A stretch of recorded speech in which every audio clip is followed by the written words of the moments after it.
வணக்கம். அதாவது இது சௌரியமான ஒரு இடம் இல்லை, ஒரு 5 ஸ்டார் ஹோட்டல்லையோ எங்கேயோ வச்சிருக்கலாம். ஆனால் எனக்கு இந்த வீட்டை பொறுத்தவரையிலும் எனக்கு ராசியில் நம்பிக்கை கிடையாது. பட்டு அன்பு மேல் நம்பிக்கை உண்டு. பழமை கொஞ்சம் பிடிக்கும். இது நான் வளர்ந்த வீடு. எங்கள் அப்பா இதில் தான் நான் இருக்கணும்னு. ஏன்னா நான் எதேச்சையாக ராமநாதபுரம் அரண்மனையில் பிறந்தவன். இதுவும் அந்த குடும்பத்தைச் சேர்ந்தவர்களின் வீடு. இங்கே வந்து வாய்த்தது ஒரு நல்ல வீடு என்று என்னுடைய அப்பா என்னை இங்கே அமர்த்தினார். அதை பிற்பாடு என் சகோதரர்களிடமிருந்து நான் எனதாக்கி கொள்ள பணம் கொடுத்து வாங்கினேன். அது எங்கள் அப்பாவே கேட்டார் என் பங்கு என்னன்னு. அந்த பணத்தை என்ன பண்ணாருன்னா எங்கள் எல்லாருக்கும் பிரித்து கொடுத்துட்டாரு. அவர் வச்சுக்கல. எங்கள் குடும்பத்தில் பணம் ஒரு பெரிய விஷயமாக இருந்ததில்லை. கொஞ்சம் அங்கே சொல்ல விட்ட விஷயங்கள் கொஞ்சம் நீளமான கதையாக இருக்கும். காரணம் என்னங்கிறத புரிஞ்சுக்குங்க. என்னுடைய சகோதரர் சந்திரஹாசன் இதில் பார்ட்னர் ப்ரொடியூசர்னு வரும். நீங்கள் நிறைய பார்த்துருப்பீங்க. இது நிஜம். எங்கிட்ட இருந்து அவருக்கென்று தனியாக பணம் ஒதுக்கி கொண்டதில்லை, சம்பளம் வாங்கினதில்லை. எனக்கு அவருக்கும் 18 வயசு வித்தியாசம். அவரோட 18 வயசு இருந்து என்னை தனது பொறுப்பாக எடுத்துக்கொண்டு இன்று 77 வயதில் நின்று கொண்டிருக்கிறார். எனக்கு 58. இப்ப இது என்ன நடந்து கொண்டிருக்கிறது இங்கே என்பது எனக்கு சரிவர புரியவில்லை. ரொம்பவும் புரிந்து கொள்ள முயற்சி செய்தால் நான் அரசியல்வாதி ஆகிடுவேன்னு பயம் எனக்கு. அதனால் நான் புரிஞ்சுக்க கூட முயற்சி பண்ணலைங்க. நான் வெறும் கலைஞன். இப்ப நான் இது எதுக்கு இங்க கூட்டியிருக்கேன்னா, இன்னைக்கு காலையில் தீர்ப்பு கிடைச்சிடும், இன்டர்ம் ஆர்டரோட படங்கள் ஓடும். படம் மறுபடியும் தடுக்கப்படுகிறது அரங்குகளில். என் ரசிகர்கள் வெளியேற்றப்படுகிறார்கள் அரங்குகளில் இருந்து. வன்முறை ஒன்றுமில்லை. காரணம், என்னுடைய ரசிகர்களில் பலரும் இஸ்லாம் மதத்தைச் சேர்ந்தவர்கள் இருக்கிறார்கள். என் நற்பணி இயக்கங்களில் கண்டிப்பாக அவர்கள் இருக்க வேண்டும் என்று எனது பரிந்துரையின் பேரில் பலர் இருக்கிறார்கள் என்னுடன். அது யாவரும் அறிந்ததே. இந்த கதையில் என்னை போல் எனது கோஷமிடும் முஸ்லிம் சகோதரர்களும் வெறும் கருவிகள் தான் எனக்கு தோன்றுகிறது. நான் வெறும் கலைஞன். எனக்கு தெரிந்தது இது. சினிமா என் தொழில். என்ன பாரதியார் மாதிரி பேசுறான், ஏன் இருக்கக்கூடாதா? நான் சினிமாவின் பாரதி. இந்த திமிருக்கு ஒன்றும் கரைச்சல் இல்லைன்னு சொல்வீங்க.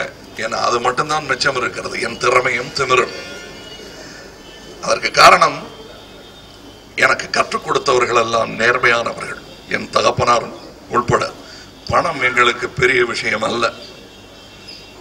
மாண்புமிகு நீதிபதி அவர்கள், ஒரு தனி மனிதனுடைய சொத்தும் 100 கோடியும் தான் பெரிய விஷயமா? இந்திய ஒருமைப்பாடு முக்கியம் அல்லவா என்று சொன்னது எனக்கு உறுத்தியது. நான் பணத்திற்காக ஏதோ அவசரப்படுகிறேன் என்று நினைக்க வேண்டாம். அப்படி நினைத்திருந்தால் உங்களுக்கு ஒரு கதை சொல்ல கடமைப்பட்டிருக்கிறேன். இது நிஜ கதை.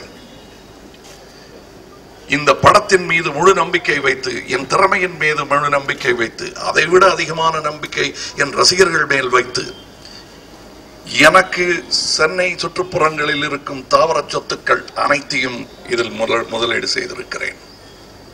திரும்ப கிடைக்கும் என்ற நம்பிக்கையில். சரி, தாவர சொத்துன்னா பெருசா இங்க இருந்து மகாபலிபுரம் வரல நிறைய வச்சிருக்காருன்னு நினைக்க வேண்டாம். நான் திரும்ப திரும்ப அதை சினிமாவிலேயே போட்டு உழன்று கொண்டிருக்கும் ஒரு உழைப்பாளி. எனக்கென்று இருப்பது கொஞ்சம். மற்றவர்கள் மாதிரி நிறைய சேர்க்கவில்லை நான். ஆனால் இருக்கும் அந்த சொத்தையும் வைத்து விளையாடி இருக்கிறேன். நான் எடுத்திருக்கும் படம் எனக்கு இருக்கும் சொத்துக்களை விட சற்று அதிகமான செலவு உள்ள படம். அதனால் எனக்கு பணம் தந்த பண முதலீட்டாளர் வட்டியோடு போக சரியான நேரத்தில் இதை நான் கட்டவில்லை என்றால் இந்த சொத்துக்கள் தனதாக ஆக்கிக் கொள்வேன் என்று சொல்லி, அப்பொழுதும் என் படத்தின் பாலும் என் ரசிகர்கள் பாலும் இது பெறப்போகும் வெற்றியின் பாலும் இருந்த நம்பிக்கையில் எழுதி கொடுத்து விட்டேன். என்ன சிரிச்சுக்கிட்டே சொல்றானே நீங்களாம் நினைக்கலாம்.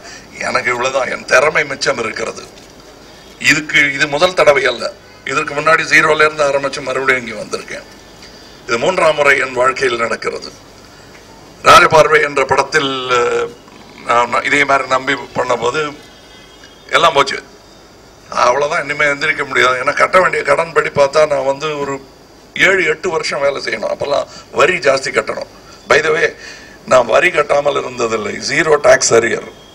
அந்த திமிரெல்லாம் சொன்னேனே, இதெல்லாம் தான் அது திமிரு. வேற ஒன்றும் பெருசா நினைச்சிடாதீங்க. நான் கலைஞன் என்ற திமிரு எனக்கு கிடையாது. நேர்மையானவன் என்பதில் திமிரு இருக்கிறது எனக்கு. ஆக அதற்கு பிறகு மீண்டும் ஒரு முறை 1986களில் மறுபடியும் 0 என்ற நிலைக்கு வந்தேன். அதற்கு என்னுடைய காரணம் தீதும் நன்றும் பிறர் தர வாரா. அதிலிருந்தும் மீண்டு இங்கே 100 கோடி படம் எடுக்கும் அளவுக்கு வந்திருக்கிறேன். மீண்டும்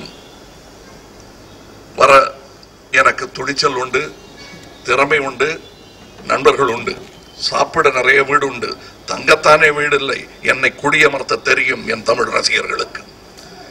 தமிழகம்தான் நான் இங்கே இருக்க வேண்டியதில்லை என்று நினைக்கிறது என்று நினைக்கிறேன். எனக்கும் இப்பொழுது ஒரு சின்ன ஆசை வந்திருக்கிறது. மதசார்பற்ற ஒரு மாநிலம் கிடைக்கும் என்றால், அது இந்தியாவில் இருக்கும் என்றால், அங்கே இனி இழப்பதற்கு ஒன்றுமில்லை. புதிதாக கொடியமரப் போகும் இடம் மதசார்பற்ற ஒரு மாநிலமாக இருக்க வேண்டும் என்று நான் ஆசைப்படுகிறேன். அது ஒருவேளை காஷ்மீரம் முதல் கேரளம் வரை எனக்கு கிடைக்காமல் போய்விட்டால், வேறு நாடுதான் திரைக்கடலோடி திரவியம் தேட வரும். ஆனால் நான் தமிழன் என்பதோ, தமிழ் கலைஞன் என்பதோ, இந்தியன் என்பதோ மாற முடியாது. என்னுடைய பாஸ்போர்ட் புத்தகம் மாறி இருக்கும். இது ஏதோ கோவச்சுக்கிட்டு சொல்ல, பல நாளாக யோசித்துக் கொண்டிருக்கிறேன். என்னுடைய உடம்பு முடியாத பிரதரே சொல்லிட்டு இருக்காரு இப்போ சாருஹாசன் அவர்கள், உலக நாயகன் பேர் வச்சதுமே புரியலையா, உள்ளூர்ல இருக்காத போயிருன்னு சொல்றாங்க. திரைக்கடலோடி திரவியம் தேடுவேன் அப்படின்னா தமிழர்களை பிடிக்கலையா அவங்களுக்குன்னு கேட்டுறாதீங்க. புண்பட்டது போதும். தமிழர்கள் என் உயிர். அதனால்தான் உயிர் தமிழுக்கு உடல் மண்ணுக்கு என்றெல்லாம் சொல்வார். நான் என் உடலையும் மக்களுக்கு தான் கொடுத்திருக்கிறேன். இதுதான் நான் சொன்ன திமிரு. எனக்கென்று வைத்துக் கொள்ள வேண்டியது ஒன்றுமில்லை. ஆக மாண்புமிகு நீதிபதி அவர்கள் என் மனதை உறுத்தி விட்டார். அதாவது தனி மனிதனுக்காக நாட்டுடைய யூனிட்டி இழக்க முடியுமானார். இதோ எடுத்துங்க, நாட்டின் யூனிட்டி இதனால் காக்கப்படும் என்றால் சொத்து போறதை பத்தி எல்லாம் நான் கவலை விட மாட்டேன். ஏன்னா இது நான் சம்பாதிச்சது தானே. எங்க அப்பாட்ட இருந்தே விலைக்கு வாங்கின வீடு தான் இது இருக்கு. அது அடுத்த முறை நாம் சந்திப்பது வேறு இடமாக இருக்கலாம். தீர்ப்பு நல்லபடி வந்தால் இதே இடமாக இருக்கலாம். அப்பொழுதும் சிரித்துக் கொண்டுதான் இருப்பேன். வெற்றி தோல்விகளை ஒரே மனப்பாங்குடன் பார்க்கும் மைய நிலையை எனக்கு வந்ததற்கு காரணம் என்னவென்றால், நான் குழந்தையாக நடிகர் திலகம் கையில் அணைத்து எடுக்கப்பட்டிருக்கிறேன். நடைபெறுகின்றது திரு ஜெமினி கணேசன் அவர்கள் கையை பிடித்துக் கொண்டு, காதல் மன்னன் கையை பிடித்துக் கொண்டு. மடியில் அமர்ந்தது நடிகர் திலகத்திடம், தோளில் ஏறி இருந்தது எம்ஜிஆரிடம். எம்ஜிஆர் அவர்கள் ஆனந்த ஜோதியில் முடியும் உன்னால ஏறு ஏறு என்று தூக்கி விடுவார். அப்படி ஏறி வந்த பிள்ளை நான். உயரம் கற்றது அவர் தூக்கி விட்டதனால்.